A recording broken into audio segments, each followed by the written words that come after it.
En el informe del día de hoy hablaremos del monóxido de carbono, de los perjuicios que traería para la salud del humano y qué precauciones tendríamos que tomar a la hora de calefaccionarnos para este invierno. Todo esto en el informe del día de hoy, aquí en Actualidad 10. Cientos de personas mueren cada año por la inhalación de monóxido de carbono. Y le hemos preguntado a la doctora Cecilia qué método de prevención podemos tener en nuestras casas para que esto no nos afecte. En realidad, según las normas, hay un montón de requisitos y hay un montón de elementos que no deben ser usados porque son los que producen monóxido de carbono. Lo que sí se sabe es que siempre tiene que haber un contacto con el exterior para que esos gases tóxicos puedan salir del ambiente, en realidad que nunca entren y que salgan. Por eso es habitual que hablemos de los famosos tiros balanceados, ¿no? Como hoy por hoy la calefacción más habitual y más común que tenemos en casa. Pero creo que como precaución lo más importante a la hora de poner algo que calefaccione nuestro hogar, lo primero que tenemos que hacer es tratar de preguntar a quién sabe, por ejemplo, a un gasista o a alguien que entienda del tema. Los elementos que se vayan a usar, sobre todo los que se combustionan a gas, sean colocados por un gasista matriculado y que siempre tengamos una ventilación, desde la habitación de al lado, que puede ser el baño o la cocina, hasta una endijita de la ventana abierta, pero nunca debemos dormir herméticamente cerrados con algo que esté produciendo calor, porque es ahí donde el monóxido de carbono puede entrar y en dosis un poco más elevadas intoxicarnos. Si llegamos a un lugar y vemos a una persona somnolienta o nos afecta a nosotros, le hemos preguntado a la doctora Cecilia de qué tendríamos que hacer. Y ella nos ha explicado de los procesos que tendríamos que llevar a cabo para salir ilesos. El monóxido de carbono mata en minutos, o sea, una vez que uno respira monóxido de carbono no tiene muchas chances. Si está despierto, empieza a sentirse mareado, nauseoso, empieza a sentirse como descompuesto, se marea, se siente muy raro, se da cuenta. No sabe qué le pasa, pero sabe que ahí está mal y generalmente intenta salir.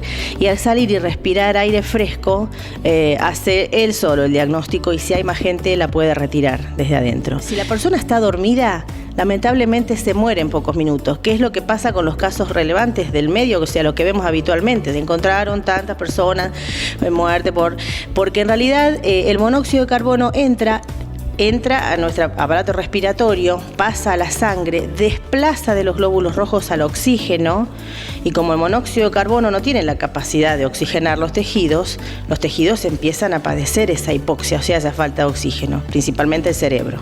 Entonces, el órgano que más se daña y el que primero se daña es el cerebro. El cerebro sin oxígeno se pone estuporoso, comatoso, se pone en coma, ¿sí? O sea, se pasa del sueño al estado de coma. Y del estado de coma al paro cardiorrespiratorio ya no hay vuelta atrás. Pero si vos llegás a un lugar y hay una persona que está desmayada o que está con todos los signos de padecer una intoxicación por monóxido de carbono y aún tiene vida, lo primero que tenés que hacer es, si podés, sacarla al exterior, al patio, a donde sea. O sea, sacarla y salir vos también de ahí porque tampoco te va a hacer bien a vos. Si no hay chances, al menos abrir todas las puertas y las ventanas y que empiece a correr aire. Pero yo apuesto a que lo mejor es tratar de retirarte y retirar a la persona que está en ese ambiente.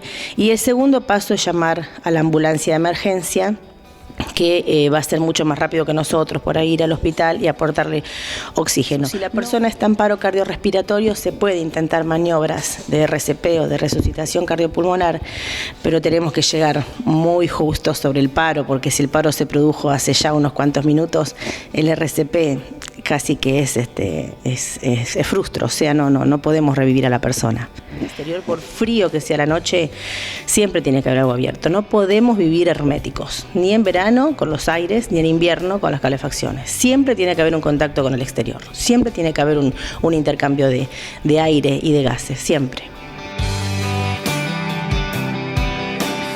En el estudio le hemos preguntado a Jorge Arganín de cuáles son los procesos que tiene que hacer una familia para hacer un chequeo de su vivienda y saber si está corriendo peligro de inhalar monóxido de carbono. La llama de color es cuando está quemando mal, o sea, la gasificación del artefacto es mala. Siempre con gas natural, más que nada, es bien azul. Eso significa que hay o sucio el quemador, o puede ser que esté cerrado el aire, entonces no gasifica bien.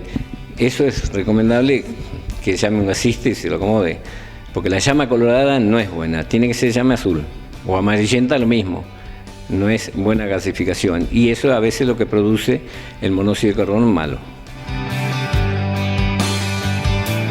Lo principal es llamar a un gasista matriculado. Él te va a decir qué es el paso que tenés que hacer, porque eso de por ahí, por corajudo meterle mano, vienen los problemas después, tanto de asfixia como de pérdida de gas. Eso no es una cosa muy sencilla, no es una pérdida de agua. Eso produce, si es por monóxido de carbono, envenenamiento, que eso ni lo sentís.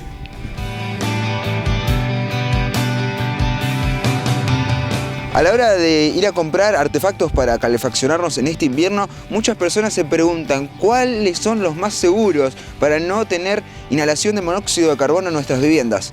Le hemos preguntado a Jorge Ranín y él nos ha respondido lo siguiente. Bueno, lo más seguro, los calefactores a gas, siempre y cuando se coloquen como se tienen que colocar y las disposiciones que Enargas te exige. Siempre el mejor es el tiro balanceado, sea TBU o TB, porque lleva cámara estanca. Eso recupera el aire de afuera, y el monóxido de carbono la larga por la chimenea.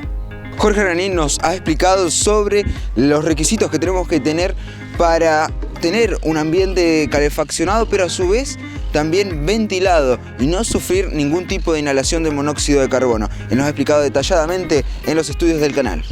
Hay artefactos que no se deben colocar en ciertas partes, como una pantalla, como un infrarrojo. Son artefactos que dejan el monóxido de carbono en el ambiente y aparte no tienen recuperación de aire.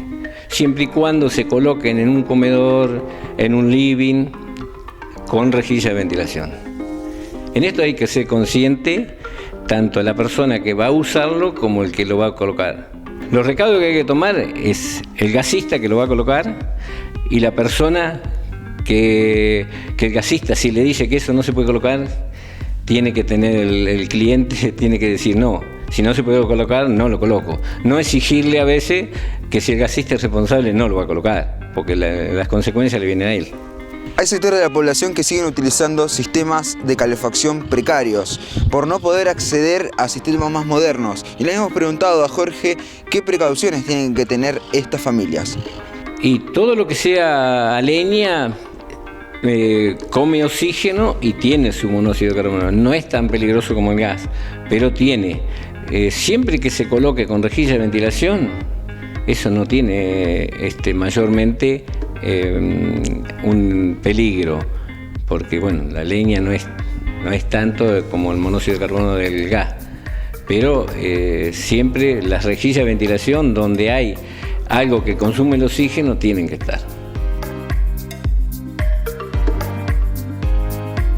El monóxido de carbono es la muerte silenciosa, eso no lo sentimos. Nos quedamos al lado y ya se vienen produciendo mucho, acá tenemos la suerte de que no, pero se vienen produciendo en las grandes ciudades.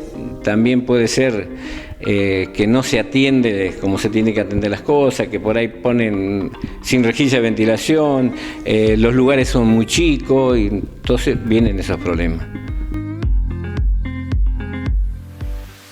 Hasta aquí el informe del día de hoy sobre el monóxido de carbono. Pudimos hablar con especialistas de la materia y ver las consecuencias que puede traernos a la salud si no tenemos los recaudos suficientes para este invierno. Nos volveremos a encontrar en un próximo informe aquí, en Actualidad 10 Noticias.